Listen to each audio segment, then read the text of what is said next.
Hello, my name is Chase Tibbles.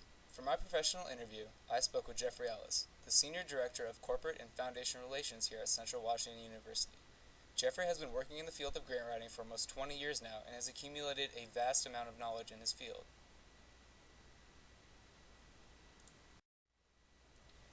While on his way to earning a PhD, Ellis attended a number of universities. He attended 3 universities while earning his Bachelor of Arts in English. His journey started at Stony Brook University, then he transferred to Florida State University, and finally ended his undergraduate career at the State University of New York. After earning his Bachelor of Arts, Ellis attended Washington State University, where he earned his Master's of Arts, and followed that up by getting his PhD in History from the University of California, Davis. During his time in college, he earned experience in the field of grant writing by applying for fellowships for himself. One of the fellowships that he wrote earned him a fellowship at the Museum of Natural History, where he was awarded $20,000 over 6 months to use for his housing and other expenses while he did his research. Ellis's first job in the field of grant writing was at a children's hospital in California. He worked there for a year and a half, and over this time, he managed to earn a total of $1.2 million in grants for the hospital. One grant alone was $750,000. His job at the children's hospital required him to live further away from his children than he liked, so he pursued a job at UC Davis instead, his alma mater where he earned his PhD in history. In his job interview, he actually brought a 13-page document that outlined his ideas for potential funders for them, and they loved it. It showed that he was a capable and dedicated worker who cared about his work. This was the beginning of some of his best years being a grant writer. He was a part of a team that was trying to raise money for the university's telehealthcare program, which tried to provide medical evaluations for people who lived too far away from a specialist to get checked up in person. During his time at UC Davis, he was actually able to earn a $105 million grant for the program, which came from a government organization. He actually flew out to Washington, D.C., where most of the government-run organizations based their headquarters, and spoke with program officers. This helped him figure out which organizations would have any interest in their program. When he finally found one that he believed to be the best match, he started writing the proposal. He wrote the 100-page introduction for the proposal and was actually the person in charge of stitching the whole thing together. He would receive research from doctors and scientists in their fields and then revise and organize them in a manner that was fluid and consistent.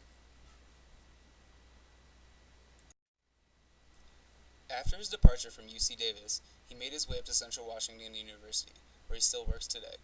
While he has been here, he has earned an impressive amount of money for our university.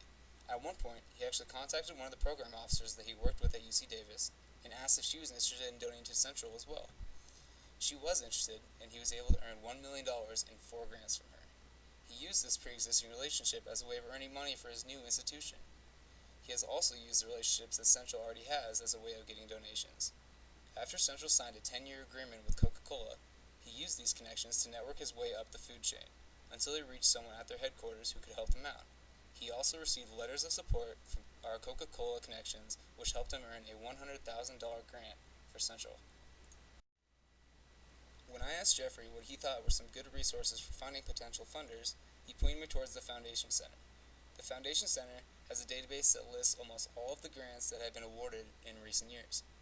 Since he has purchased the $1,200 per year subscription, he's able to figure out anything and everything about any grant on their database. He uses this information to spot the trends that some organizations show that can help them find a good match for his program. He can also see how previously awarded grants were structured so that he can use them as guidance.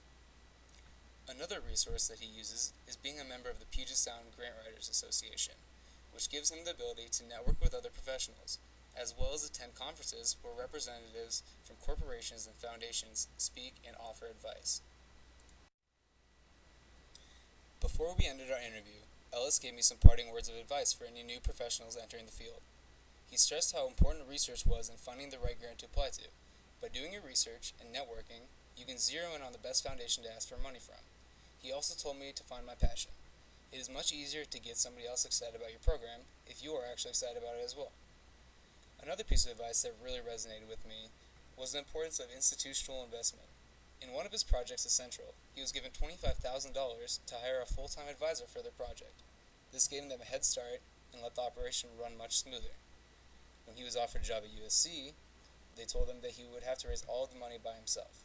Knowing that he needed funds to function efficiently, he did not accept the job offer. The last piece of advice he told me was that you should not be spending most of your time just writing the grant proposal. You should spend close to half of your time researching the best way to write your proposal and networking with the program officers.